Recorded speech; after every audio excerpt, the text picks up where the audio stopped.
তরুণ প্রজন্ম যদি একবার গর্জে ওঠে মুসলিমদের, ইনশাআল্লাহ তাআলা তারা সকল বাতিলের ভিত্তি গুঁড়িয়ে দিতে পারে ইনশাআল্লাহ। তরুণ প্রজন্মের মধ্যেই ছিল খালিদ বিন ওয়ালিদ, তারেক বিন জিয়াদ, এই মানুষগুলা, ওমর ইবনুল খাত্তাব, আলী ইবনে আবি তালেব, যায়েদ ইবনে হারেসা, আসাদুল্লাহ, সাদ ইবনে আবি ওয়াক্কাস। এই যে সাহাবায়ে কেরামদের নাম আপনারা জানেন, তরুণ সাহাবী ছিলেন যখন তার ইসলামের পক্ষে দাঁড়িয়েছিলেন।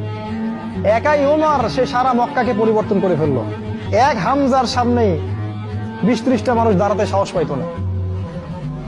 একজন তারেক বিন জিয়াদ, তিনি স্পেন জয় করে ফেললেন মাত্র অল্প কিছু সৈন্য নিয়ে। মোহাম্মদ বিন কাসিম আমাদের এই ভারতীয় উপমহাদেশ জয় করলেন, এখন আপনি মুসলিম হয়ে এখানে বসে আছেন।